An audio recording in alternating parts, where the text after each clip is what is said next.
Okay, any questions? Oh, okay. Let's see where I left off.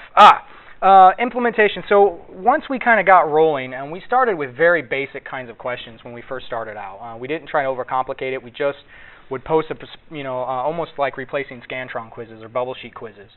What we quickly moved into then is, what else can we do with this software? What else can we do with this technique? So one of the things we've moved into is conditional lecturing, which I'll talk about in just a moment. We analyzed the variety of questions we can ask. So, for us, initially it just seemed like, hey, this is a great way to do quizzes. But we actually found out there's other ways to get at what students are picking up from the class, and so we vary the question styles we use. And then looking into the future, we're wanting, and I'm very excited to see one of the speakers tomorrow talking about podcasting their lectures, because that's one of the things we're wanting to do is with the use of conditional branching, because it's a choose-your-own-adventure kind of lecture, you can then podcast multiple lectures and the students get a unique experience each time. So we're looking at some of those things. Just out of curiosity, and I don't know how many of you were in the previous presentation with the, I think it was Howell, who was asking about, I asked a question there if he'd used conditional branching, but I'm curious how many of you, if you're using TurningPoint, have actually used conditional branching. And I'm probably guessing that's not going to be very many. Does everybody know what conditional branching is? No, I'd like a definition. I'm not again. Okay. That's great. That's exactly why I asked this question, and that's kind of what I thought. Conditional branching works like this. I don't know how many of you are familiar with the Apprentice television show. Being business school folks, we kind of geek out on that. So we brought in, shamelessly ripped off this model, and we presented our students with about a 15-minute game. And the game was, you are given a problem. In this case, they're going to develop a lemonade stand. You have 36 hours, and your time is down here, and as they progress to each slide, the number of hours comes down. They're going to be given options about what decisions to make in this business model. The majority class rules, so we didn't divide the class into teams, we just took the entire class as a whole. And then your task is to get hired by Donald Trump. If you don't do a good job, then he's going to fire you, obviously. And what conditional branching does, at its most basic form, the way I think about it, is you ask a question, and depending on how students answer that question, it tells you which slide to move to. So there are about 100 slides in this presentation, and it's about a 15-minute presentation. So it's a lot of setup on the instructor's part, but it can be very rewarding in what you find out.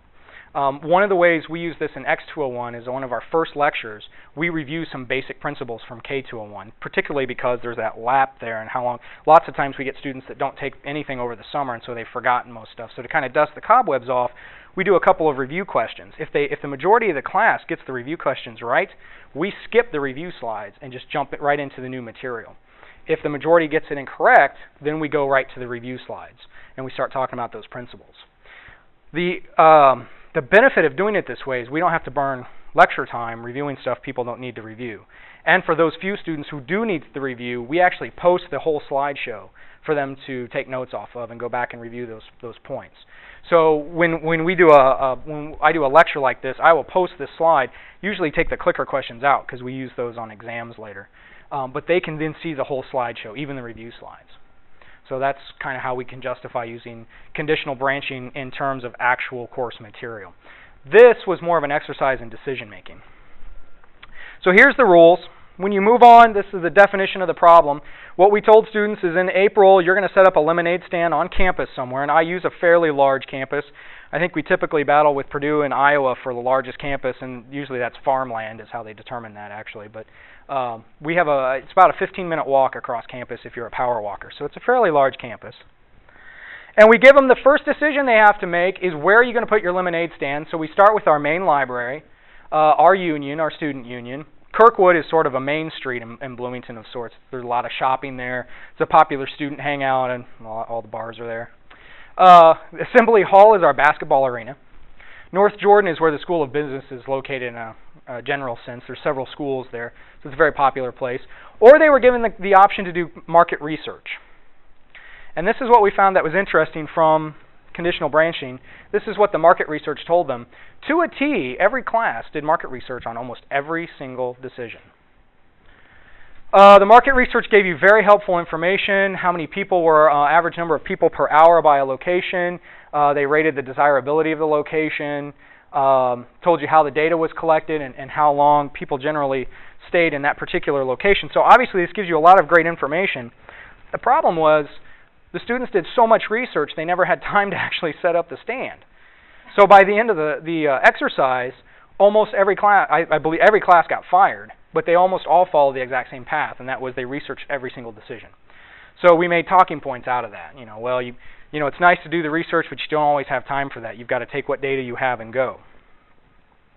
So that's just one of the ways we've used conditional lecturing in the past. For example, they could tell they were running out of time. Yes. So they knew that if they continued to do research, they were going to eventually run out of time. So they couldn't come down to conclusions. Okay. Yeah, actually, too, one thing I forgot to mention, we also had the Trump meter. So this is how close you were to being fired or hired. And so as the selections went on and they kept doing research, not only did their time go down, but this meter started backing off as well.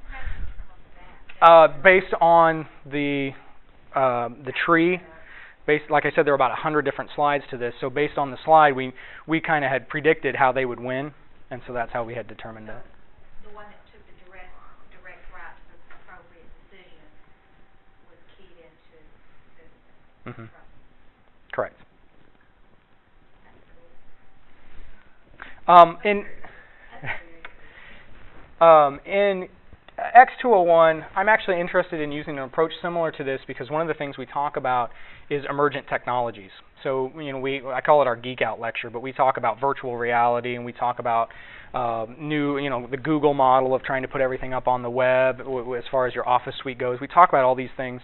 I'd be interested in using a similar kind of technique to help students evaluate technology because I've been a part of many implementations, and while I think there's always an element of uncertainty when you're implementing software, or one of the things I did was implement a clinical documentation system in a mental health center. So we went from paper to electronic-based systems.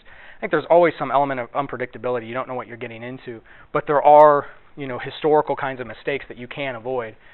Some of which we fell into, some of which you'll see, I think you see here, where people just spend too much time trying to figure out what they want to do, and they lose sight of the end-all goal. But it's one thing I'd like to bring into our other lectures.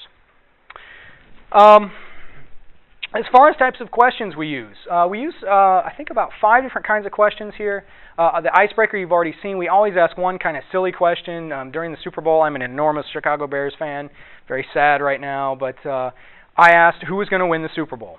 And I always set these up with usually a couple of legitimate answers, one kind of devious answer that's not right, and then usually one kind of joking answer. So my questions were, was it going to be the Bears, the Colts, the Yankees, which is not even a football team, or the last option was I'm not watching the Super Bowl, I'm watching Desperate Housewives. So it's always interesting to me to see how people answer.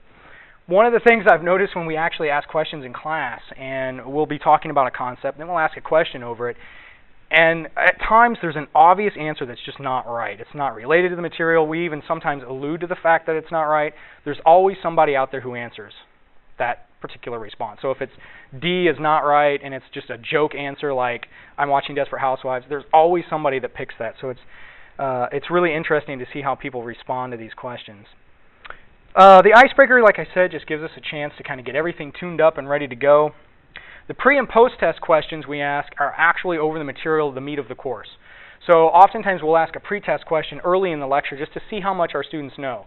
We have a chronic non-reading problem in our lectures. Our students don't read the material. And coming from a science background, when you read or you died in the class, I just don't get this. It's a culture I don't understand, I guess. But our students just chronically don't read. Therefore, they get poor results on their exams. So this is a way to kind of test for us. It's kind of a way for us to understand how well they understand and how many of them have read the material and really are comprehending what we're talking about. Then our post-test questions reflect how we adjusted our lectures.